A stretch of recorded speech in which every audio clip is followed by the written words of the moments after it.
All right, greetings. Welcome back to Blackbird News, where everything is connected and all the viewers are smarter than the average bear. What is happening, y'all? What's going on? Hopefully, people are not too confused. There's 2 shows posted, and hopefully, people are not too disturbed by that. But yeah, I have 2 shows going on today. I have this show, and then we're going to do Brain Fallout a little bit later tonight. And Aaron says, good afternoon. Greetings from Southern California, USA. Or greetings, Aaron. We're both here in Southern California. It's supposed to be the start of a warmer week this week. That's what they say. So I don't know. It's supposed to be the start of a warmer week, and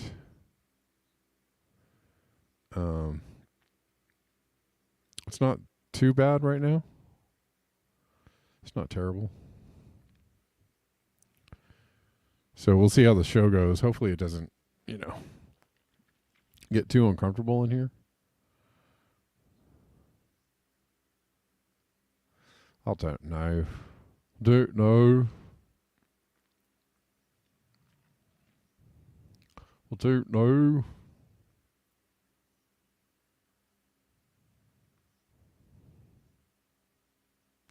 How you all feeling?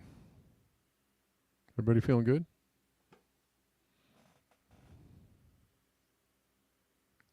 Good to see you. People coming in, going south. What's up? Max Sarge.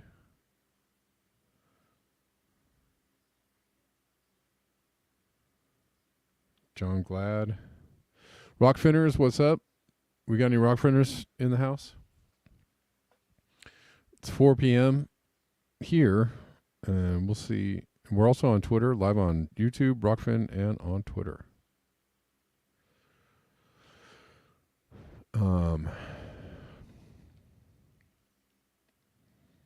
So do not be confused. If you're watching on Twitter, you know what to do. Please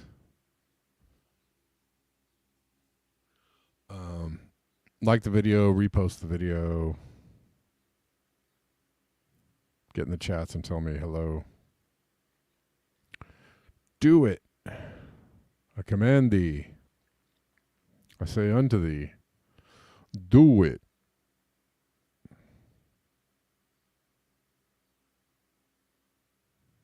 Yeah? You know? I don't know. You know what I'm saying? I may have to go get the ice. William is here. What's up? All right.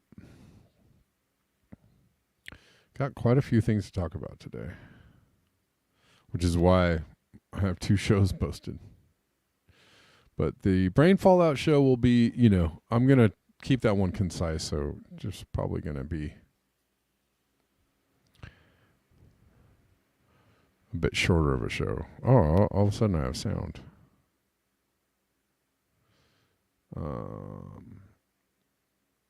Uh-oh. What happened here? Oh, crap. Oh. Did I? Huh. Okay. I confused myself. Sorry. That's what I did. Okay. Atlanta is running out of water. Or they don't have water. Their running water is not running. It's because of a broken main, apparently. And it just speaks to the fact that things are kind of decaying. People talk about the infrastructure decaying in the U.S.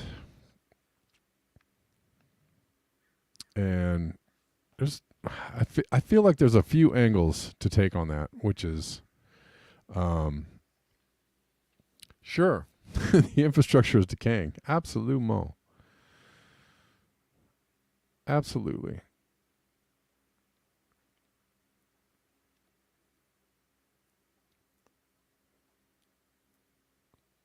But how are you going to keep all the infrastructure? You know, a lot of this infrastructure was built in the last 100 years. And we spent a lot of money and burned a lot of carbon to build this infrastructure in the last 100 years. You know? And it takes a lot of energy to keep fixing that infrastructure or rebuilding that infrastructure, which is kind of what they want to do. You know, I think that's underpinning a lot of the push for green agendas. You know, we need infrastructure. You know, we need to update our infrastructure, resiliency, and stuff like that. You know, I think underlying a lot of those agendas is the idea that we're going to rebuild all the infrastructure that we built, right, at one time. We're going to do it again.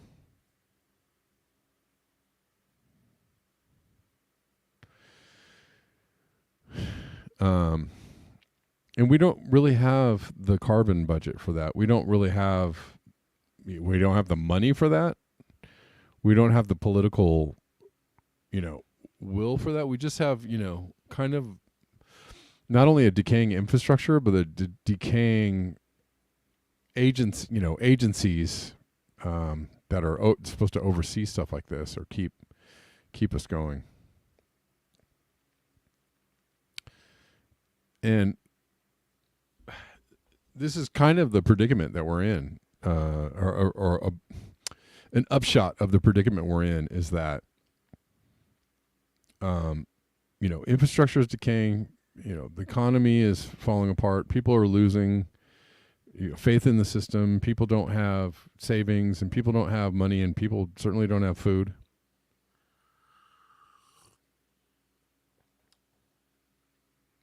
And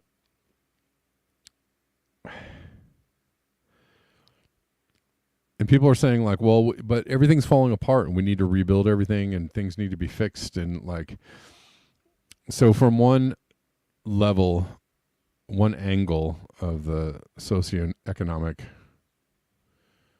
lens, I guess you could say, like, oh, it's a travesty and a mockery of a sham. And of course we have to rebuild it. We have to rebuild it.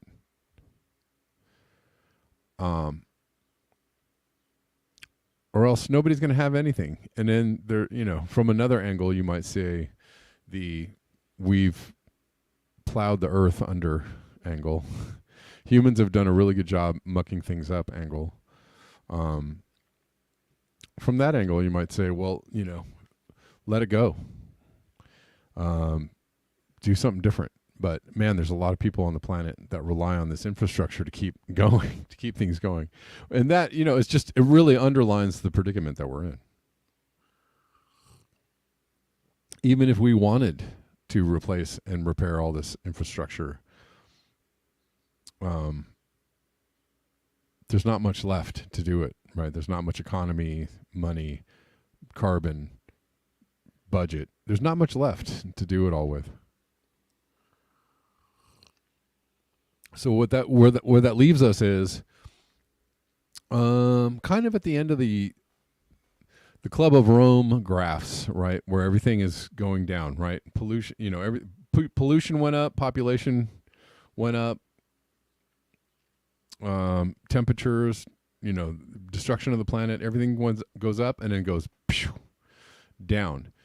Where that is leaving us is a large population on a planet that doesn't have the resources or the wherewithal to actually keep everything going. Underpinning all that population is this huge, massive infrastructure, a just-in-time delivery system, right? The immense supply chain that is breaking down.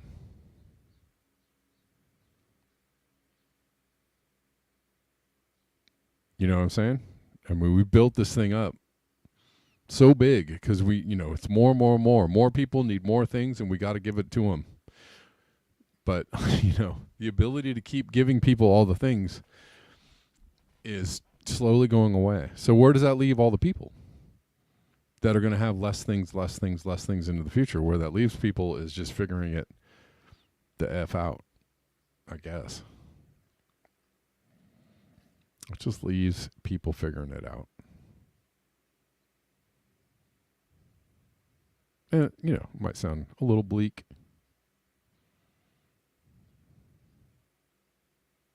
Sorry to put the fear on you. It sounds bleak. If you're watching on Rockfin, hey, Rockfin people, where you at? You're watching on Rockfin? Anyways.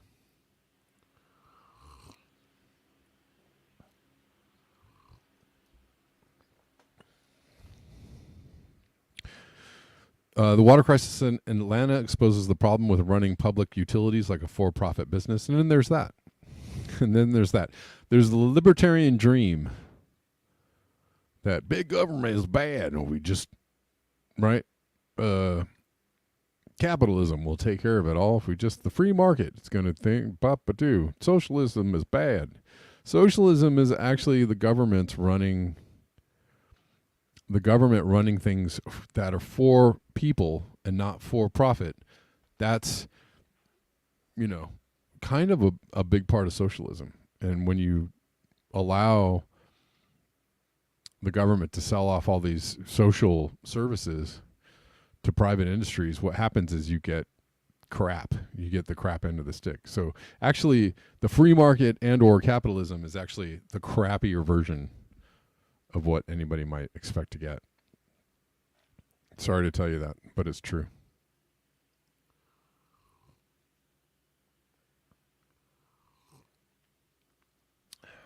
I mean, it might help if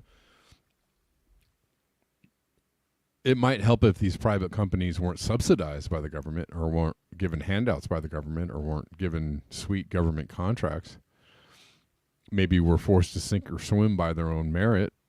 Sure, maybe that could affect how things happen. I don't know. Just thinking. Aaron said, I heard once replacing all the pipes would take 120 years. Yeah. Yep. I mean, yeah, I heard, you hear people talking about, Flint, Michigan is just the tip of the spear. There's just, so many cities with decaying pipes and lead in the pipes and radioactive water and, right? It's everywhere. It's most cities.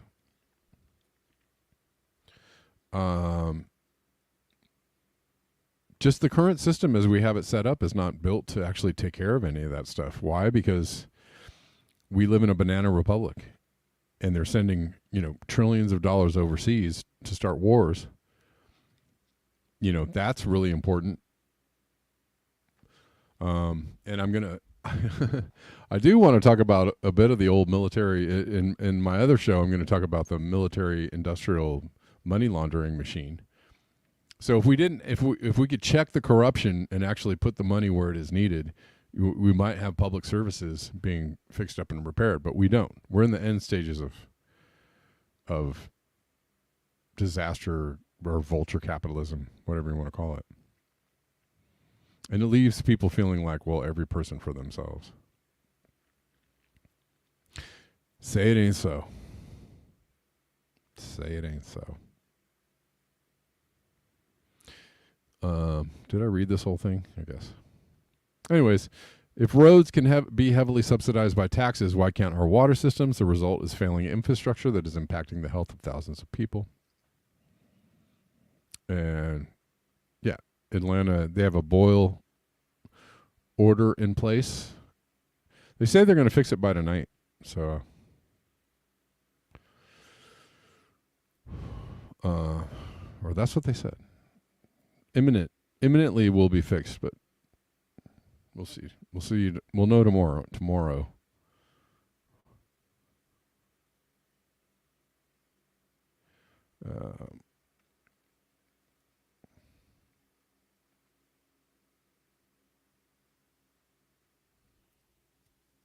If you're watching me on Twitter, please get in the chats and send me a chat. This is from. I'm going to try and move a little more quickly. Breaking. NATO now planning to get U.S. troops to the front line to fight Russia. What are they thinking? This is Douglas McGregor, who is he's a U.S. Army colonel, retired combat veteran, and a military TV analyst. NATO has disclosed its preparations to deploy American troops to the European front lines in the event of a full-scale conflict with Russia. Innovative land corridors are being established to expedite the movement of soldiers through Central Europe, bypassing local bureaucratic hurdles. The strategic setup enables NATO forces to swiftly react should Putin's aggressive actions in Ukraine extend westward. Reports suggest that these plans also encompass provisions for potential Russian attacks. In such scenarios, troops could mobilize through corridors in Italy, Greece, and Turkey to reach the Balkans, or alternatively advance towards Russia's northern border via Scandinavia. These details were shared by officials with the Telegraph. Well, what are they thinking, indeed? I don't know. Anyways, it looks something like this. That's their big plan. They're really, I think they're really planning on things ramping up, unfortunately. They couldn't possibly be trying to make things ramp up. Certainly not. Heaven forbid. Okay. Right? They're not authorizing the use of NATO weapons inside of Russia's border. I mean, that wouldn't cause anything to ramp up now, would it? No way. What are you talking about? That's crazy.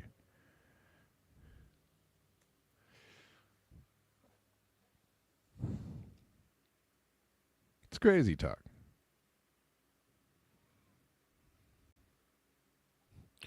Yeah, Aaron, yes, Louisiana was having an issue with saltwater intrusion, indeed. They were. True and correct.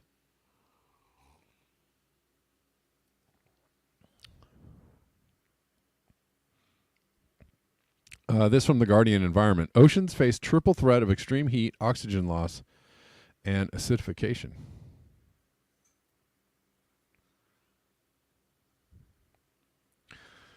Third of the world's ocean surface particularly vulnerable to threats driven by burning fossil fuel and deforestation. New research finds. From the Guardian. The world's oceans are facing a triple threat of extreme heating, et cetera, with extreme conditions becoming far more intense in recent decades and placing enormous stress upon the planet's panoply of marine life, new research has found. About a fifth of the world's ocean surface is particularly vulnerable to the three threats hitting at once, spurred by human activities such as the burning of fossil fuels and deforestation, the study found. In the top 300 meters of affected ocean, these compound events now last 3 times longer and are 6 times more intense than they were in the early 60s, the research states. You ever seen pictures of the fish that people used to catch back in the day, like 80 years ago, compared with the fish that people catch now? The fish used to be giant, and now they are tiny. It's because we took all the big fish out of the ocean, just like we took all the big animals off the land.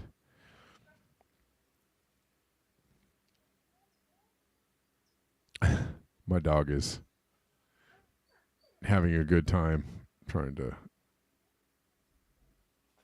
get at her toy.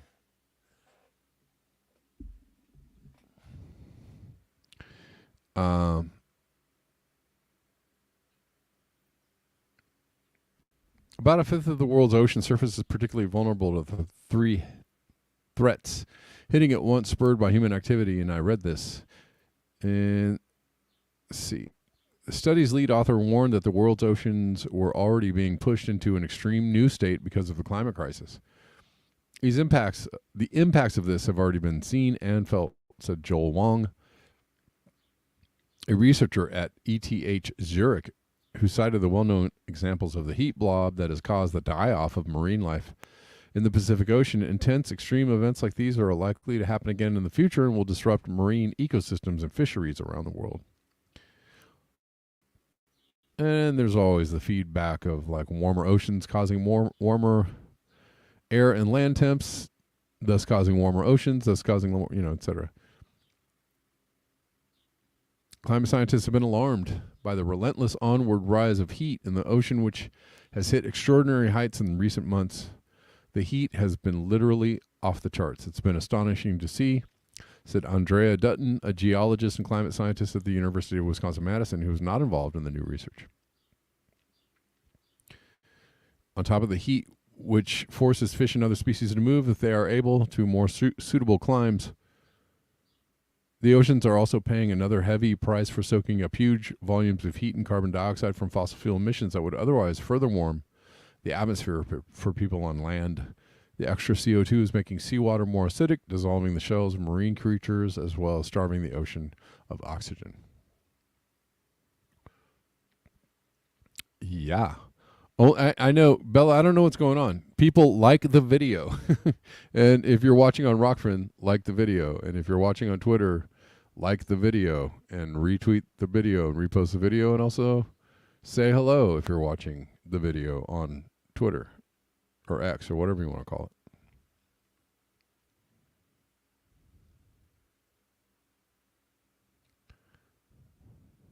Thanks for calling that out, though, Bella. All right.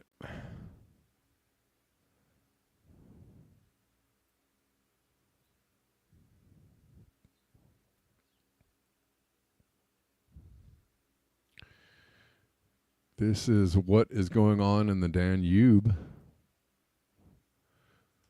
or around the Danube, that has broken its banks.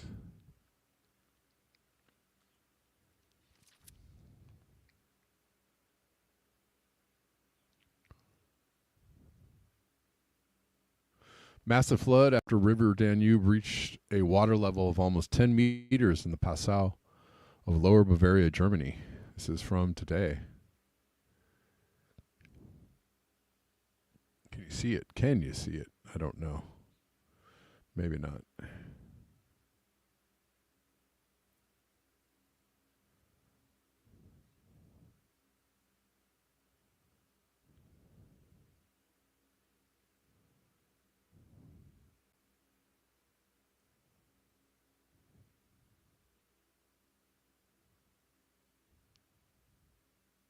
Camp Granada. I know what you're going to say next.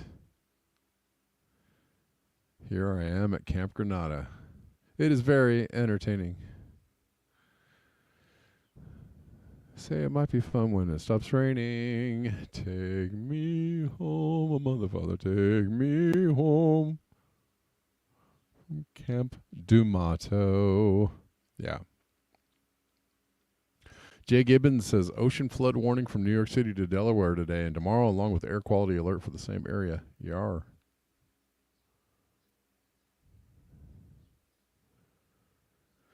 Severe floods due to heavy downpour in Poland.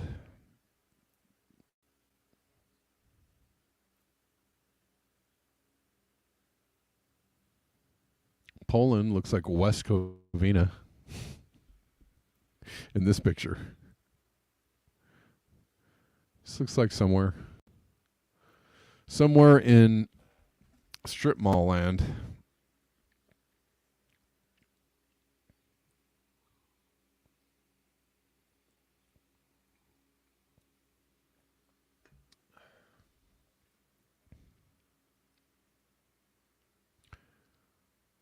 This is from Indonesia, and I think this is Volcaholic. Volcaholic posted this video saying, "What is going on here?" Which it kind of looks like there's a bit of a tsunami there. There was a few earthquakes in the area, but they were small. But nobody could really have an answer for what this is. Maybe some kind of tidal inundation. I mean, it is a tidal inundation, of course, but just due to high tides, I don't know.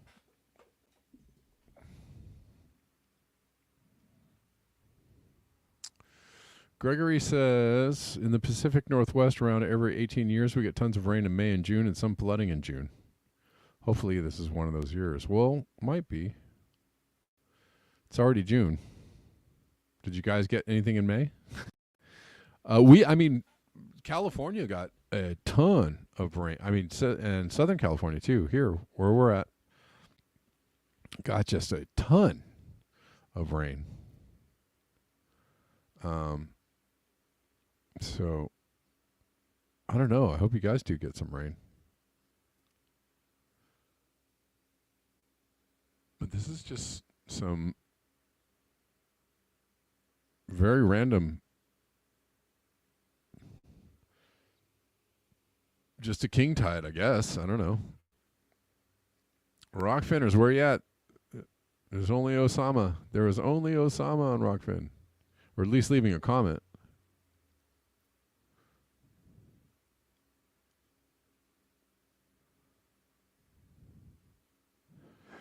Who knows?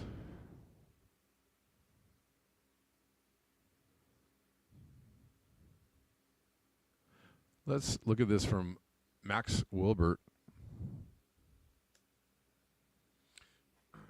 It's good. Bit of news reporting here by Max. Did I see riots in LA? No. I did not. Maybe people are watching on Twitter and they're not letting me see it. I don't know. I never know really what's going on here. Okay, Max Wilbert. Little known fact, many Native American tribes on the West Coast have passed resolutions opposing all offshore wind energy projects. Let's discuss why. This includes the Yurok Bear River Band of the Ronerville Rancheria, Cher'i Heights Indian Community, Confederated Tribes of the Coos, Lower Umpqua, and Siuslaw, and the Tolowi Dee Nye Nation.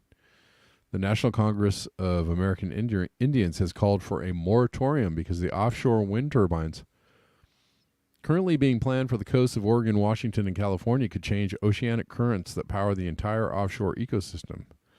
The science is poorly understood. Consultation with tribes has amounted to government agencies saying, here's what we are going to do. What do you think about it? Oh, you don't like the idea of industrializing the ocean and possibly having major impacts on fish, marine mammals, and cultural sites? Too bad. And yet government agencies and profit-hungry corporations are moving forward full speed ahead over objections of marine biologists, tribes, grassroots environmentalists, and fisher people. Global warming is a true crisis, and fossil fuel use must stop, and yet we cannot pretend these projects are benign. Oregon is currently facing its largest energy development threat in generations, possibly even bigger than the Jordan Cove pipeline, a plan to build hundreds of wind turbines in the deep ocean off the coast. Each would be nearly as tall as the Empire State Building, interlinked with hundreds of miles of thick electric cable and anchor chains dragging on the sea floor, dredging up plumes of sediment. Factory-sized substations. This one got me here. Factory-sized floating substations would gush boiling hot water into the ocean. Now that can't be good. There was an earthquake today. I never feel earthquakes anymore. It's got to be pretty big. I didn't feel it. Here in the Pacific Northwest, we have experience with major energy projects purporting to be green that end up seriously harming our environment. The hydroelectric dams built along the Columbia River watershed provide abundant, cheap electricity, but at the cost of decimating the salmon, steelhead, and lamprey runs, which define the region for millions of years. We must heed this lesson To learn more, check out this opinion piece I wrote for the Oregonian last week. I will be covering this topic regularly as someone who loves the ocean and is concerned about every threat to it: acidification, dead zones, global warming, overfishing, offshore oil drilling.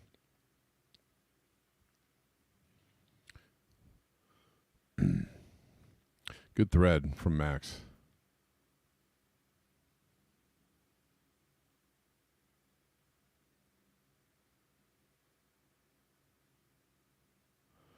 Deline says, you know that it takes 2 coal plants to power up a nuclear reactor? I didn't know that. But sounds about right.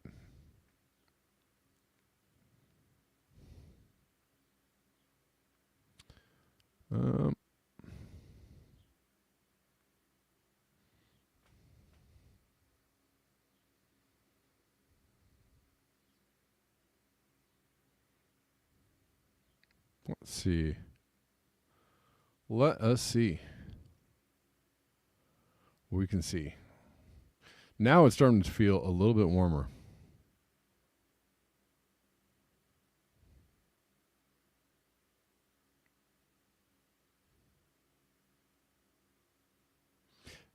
And I keep it going? Who keeps it going, Deline? I keep it going? I don't know what you're talking about. If you're talking to me, I'm not sure. What you mean? What you mean then?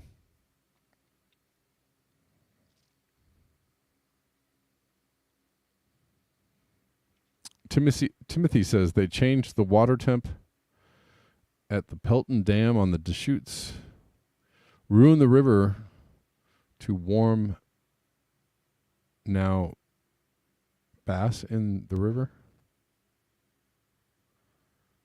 Okay. Peter Dine says billions of people are currently surviving in temperatures between 45 and 50 C.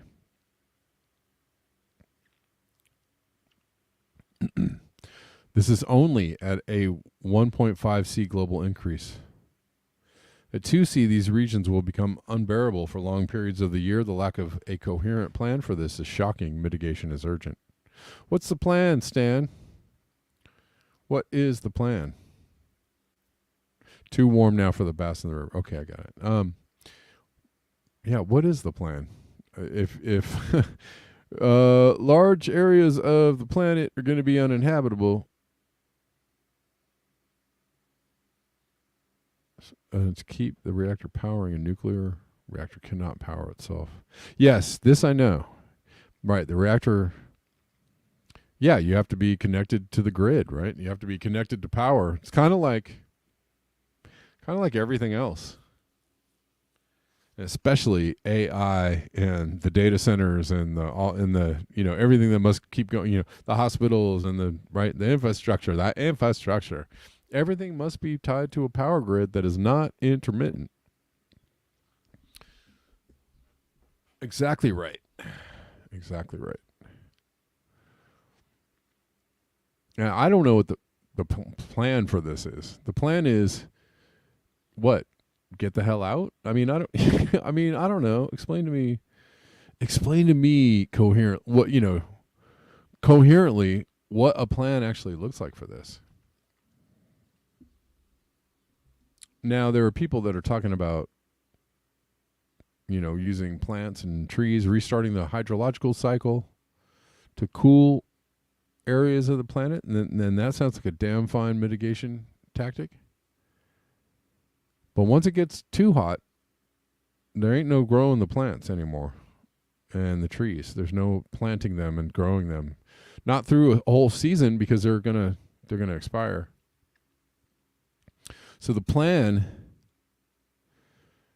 I think, should mainly be get out. Get out and go elsewhere and hope for the best. I don't know how you cool down a whole planet at this point without doing more damage. But there are brighter minds out there than me, obviously. So maybe somebody can think of something that I can't think of.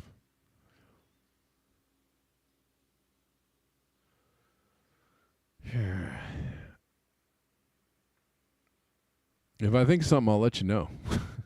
All right, this is a good time to let you know that if you enjoy the show coming to you for free 99 Monday through Friday, sometimes on Saturday, if you enjoy the show and you want to support the show financially, man, I will thank you because I appreciate you. There are lots of ways to do that. There are links in the description box, all the usuals, PayPal, Venmo, Cash App, and coffees and such being some of my favorites. Anyways, and to the people that do support already, you know who you are, and I thank you always for being here and for supporting this show.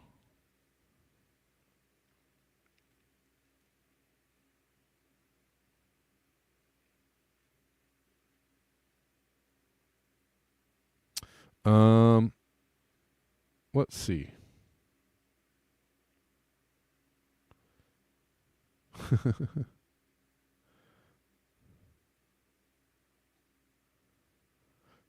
Does anybody get weird text messages from randos? It's time to block.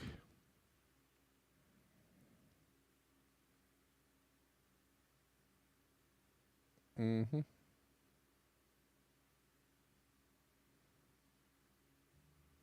Somebody thinks my name is Lucy.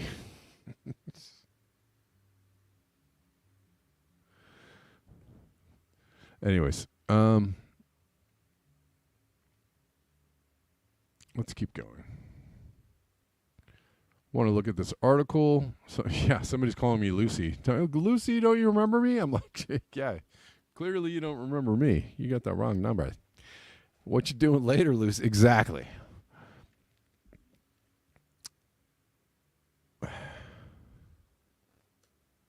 Lucy.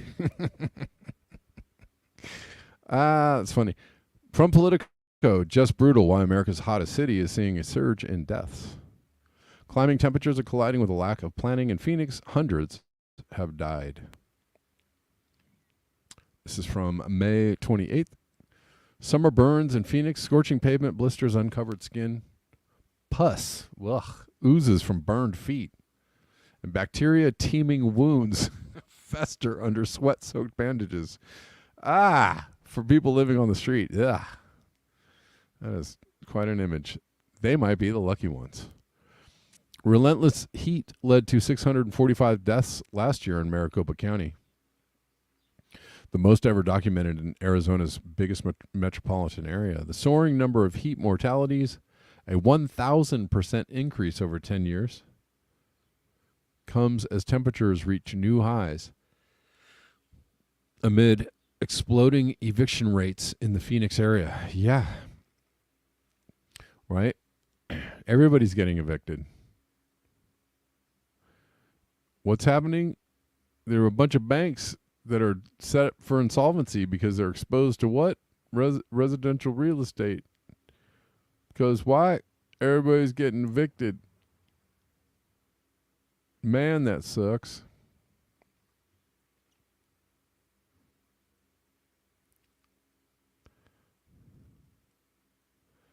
Rockfin, where are you? Rockfins. Evicted in the heat. That ain't nothing nice. Soaring number of heat mortalities, and we read this. Anyways, eviction rates in the Phoenix area are up, leading to a collision of homelessness and record-setting heat waves. Golly. These are the number of deaths caused by heat in Maricopa County, and look at that jump in 2023. The crisis has left local officials searching for answers in a region that regularly relies on churches more than the government to save people's lives by offering them a cool place to hide from the desert air. Almost half of the victims last year were homeless, 290 people. 20 died at bus stops. Others were in tents, and an unrecorded number of people were found on the pavement, prone as if on a baking stone. More than 250 other people who tended to be older, ill, or unlucky died in uncooled homes, on bikes, or just going for a walk. There's no getting away from it, said George Roberts, who goes by Country and lived on the streets of Phoenix until a year ago. you just try to find some shade and hope it keeps you cool enough to live.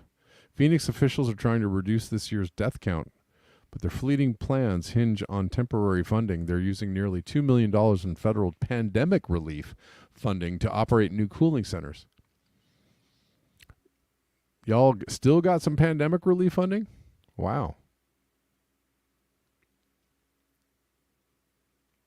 They're using, unlike previous efforts, the centers will remain open into the evening or even overnight in areas with high heat death rates. The splurge of one-time funds marks the first time there's been a significant federal investment to keep people safe from heat in America's hottest city.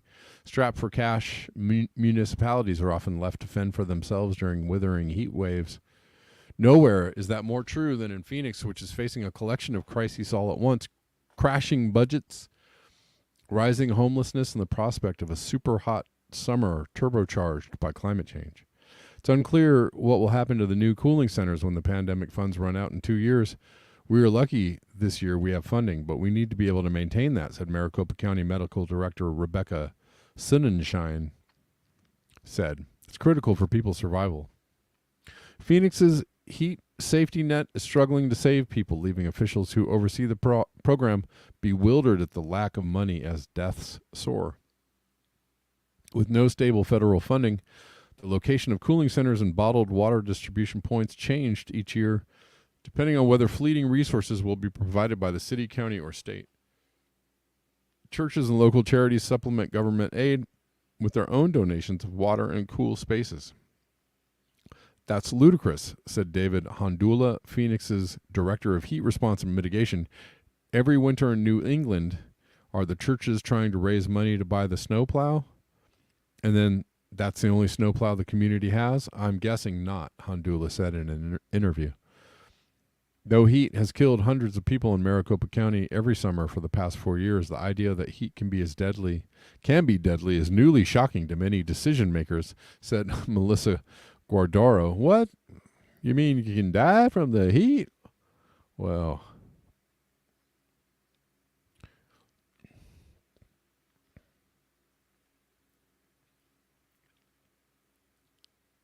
slap me cross-eyed. I was trying to think of something real folksy to say.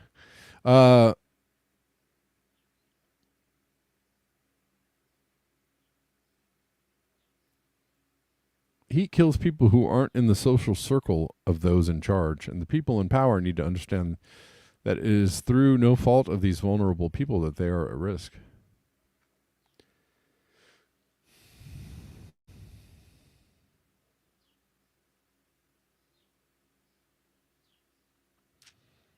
Jay Gibbons says, my daughter escaped from Phoenix last year and went to the Himalayas. Still no comfort there. It's interesting, too, because there was a lot of people. There's been a really large influx of people into Phoenix from all over, but especially from colder climates, Chicago, and places in the north, right? People that are trying to escape winter. They're like, let's go to Phoenix. I love it. But the thing is that when you, if you don't have the funds to have the AC going on all the time, if you're not in that strata of comfort, it can be real uncomfortable, real fast. And in the coming years, when they start running out of water, then it's going to be, I guess, escape back to the north, I suppose. Also, people move there because it's cheap. The rent's cheaper there, cost of living is cheaper there, and that's true too. But again, when you, if you fall in hard times in Phoenix, they're real hard times. Okay. Last summer, there were about 117 cooling centers at libraries, community centers, and churches throughout Maricopa County. But none of the centers in Phoenix were open overnight when temperatures often remained above 90 degrees. Of the 17 centers operated by the city, just one was open Sundays, and only from 1 p.m. to 5 p.m. Golly, thanks. Many private and public centers don't allow pets, a rule that pushed some people to stay in the stifling heat with their dogs, according to surveys conducted by the county. That's flabbergasting to Austin Davis, who works with the homeless and in previous years has received grant funding to turn his personal minivan into a mobile cooling center. Interesting. It's like 5 months of complete crisis and the danger for hundreds of people who don't deserve to be in danger. He said they're told, well, church rules say we can't have this person because they want to bring their dog. Well, this person and their dog might die today then. Temperatures peaked above 110 degrees and rarely dipped lower than 95 at night for nearly 30 days in a row last July. It was just brutal, and it's frustrating, said Mark Bueno,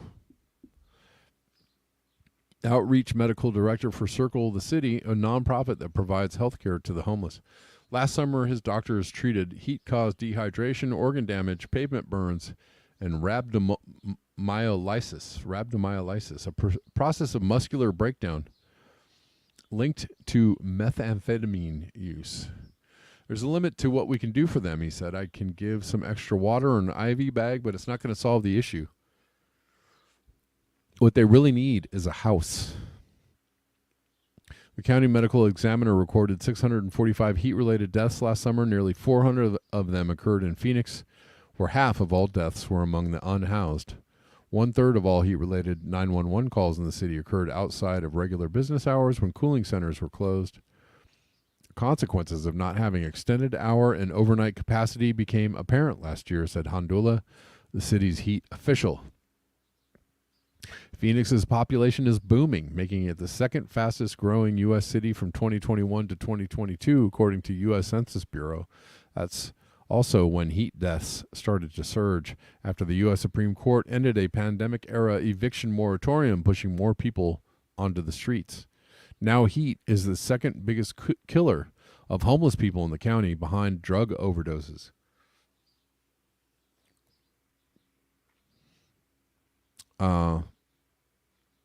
About 23% of homeless deaths are from heat alone, and another 18% involve both heat and drugs. So many people were living near the edge and got pushed over it, said Jeff Johnson, chief medical examiner from Maricopa County, in an interview. We're still seeing the effects of that. The number of unhoused people in Maricopa County has doubled since 2017, hovering at roughly 9,600 people in January 2023. Rising rents have made the problem particularly stark in Phoenix, where in 2022 the number of people living on the street was nearly double the capacity of city-run homeless shelters in downtown Phoenix. A single encampment grew to an estimated 1,000 people in 2022, earning it the nickname The Zone.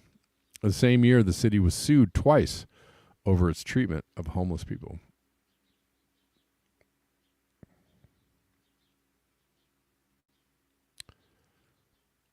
All right. I think you guys are getting the idea, right? Aaron says nowhere will be safe. Yeah.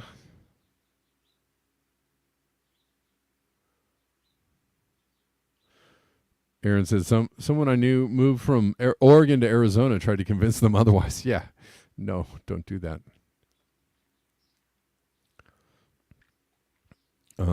Yeah, people often go to Arizona and or Phoenix. I mean, not Phoenix, Las Vegas, excuse me. Right. Trying to beat the rising cost of living. The problem is that you end up in a place where the living can be hard if you know. And I'm wondering what the electricity bill is for running your AC 8 months out of the year. Probably pretty big. I'm guessing. I don't run no AC in my house. Obviously I live in Southern California, but it gets pretty warm here, and I really just try to get by without it, because man, it can be electricity is already expensive enough. It can be a bit of sticker shock when you get the bill. All right, y'all. You guys are great. Let's see if I have anybody to thank.